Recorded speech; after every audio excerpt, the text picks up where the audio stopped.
Continuing with Bashos, Bash, what?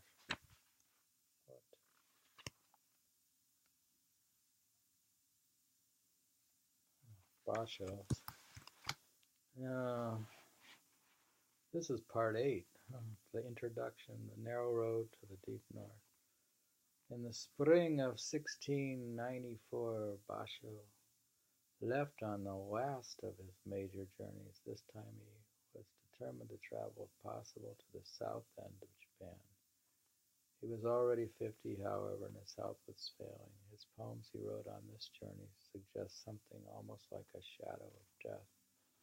For example, autumn drawing near, my heart of itself inclines to a cozy room of 4.5 mats.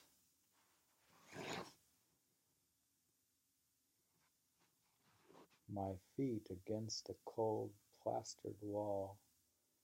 I took a midday nap late in the summer.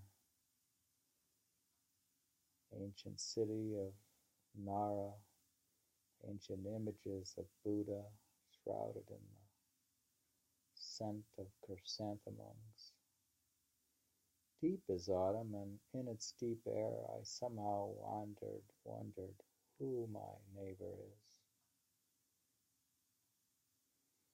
While Basho was lingering in Osaka and its vicinity, he fell a victim to what seems to have been an attack of dysentery. Here is a vivid description of his condition 4 days before his death by one of his disciples.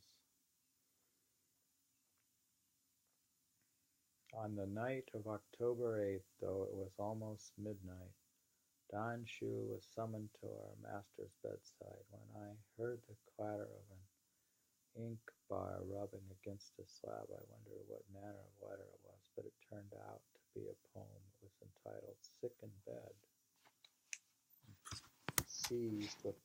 Seized with disease, halfway on the road, my dreams keep revolving round the withered moor. Later I was summoned by our master, who told me that he had in mind another poem which ended like this: round as yet round, my dreams keep revolving. He asked me which one I preferred. I wanted to know what preceded these lines, of course, but thinking that my question would merely give him discomfort, I said I preferred the first one. Now it is a matter of deep regret that I did not put the question to him, for there is no way of knowing what a beautiful poem the second was. Thus died on October 12, 1693, one of the greatest geniuses in Japanese literature. And 5 years after his death, the last of his... October 12, 19? 1694. Oh, 16. You said 19. Whatever. Whatever. Ah, okay. I can't read. After his death, the last of his anthologies, A Code for a Monkey, Continued, was published, being the collection of the poems he wrote in the last few years. Fortunately, however, his works survived him, and through them we can enter into the inner depths of this great man. His travel sketches, in particular, show him at his best or on his way to his best, for they are, as I have already pointed out, the products of his ripest years. Now the reader is invited to read them in an English translation.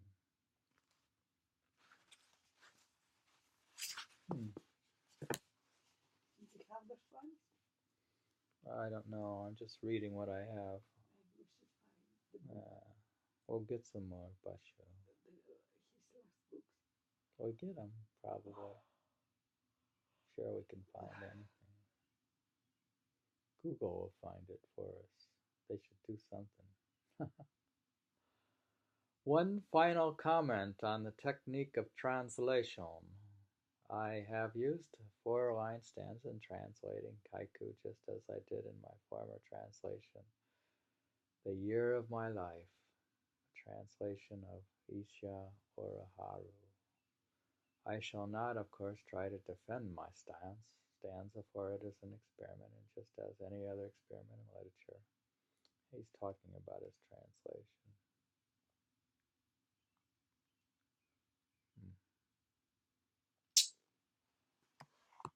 You want me to read it? Oh, it's almost over. I should keep going.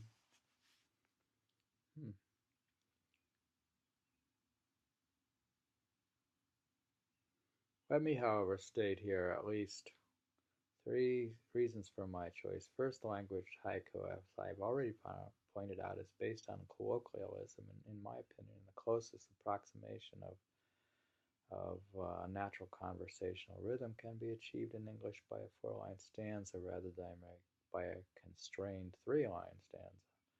Even even in the lifetime of Basho, haiku, starting piece of a linked verse, was given a special place in the series and treated half independently, and in my opinion, a three-line stanza does not carry adequate dignity and weight to compare with haiku. Finally, I have before me the task of translating a great number of poems mixed with prose, and I found it impossible to use three-line form consistently. In any case, this translation is primarily intended for lovers of poetry and only secondarily for scholars whose minds should be broad enough to recognize the use in a translation like this. The present translation is not for those purists who exist without believing, either in its validity or possibility. I presume that haiku should be translated with the original 17-syllable scheme, or at least into 3 lines. The illustrations in the text are by Busan, who is counted not only among the 3 best haiku poets of Japan, but also among the outstanding painters of his day. By way of concluding my introduction, let me quote the inscription and poem from the portrait of Basho by Busan. Neither speak ill of others, nor well of yourself. The moment you open your mouth to speak, the autumn wind stirs and chills your lips. Bushan, the poem he wrote is, neither speak ill of others, nor well of yourself. The moment you open your mouth to speak, the autumn wind stirs and chills your lips. You should read Bushan, and he's also a painter and a poet. End of introduction. That's the end. I think it was part 8 of the introduction to Basho's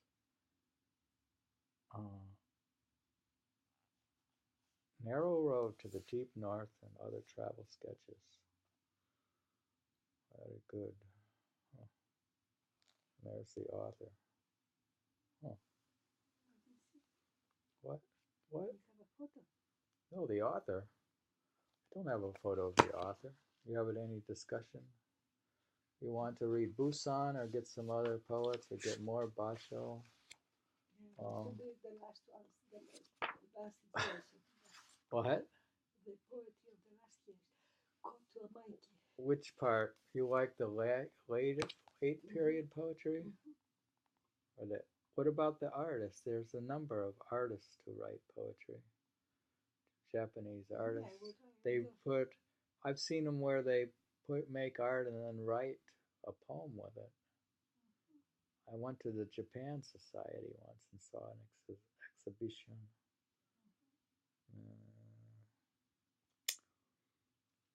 Well, we should go. We should go sometime to Japan Society.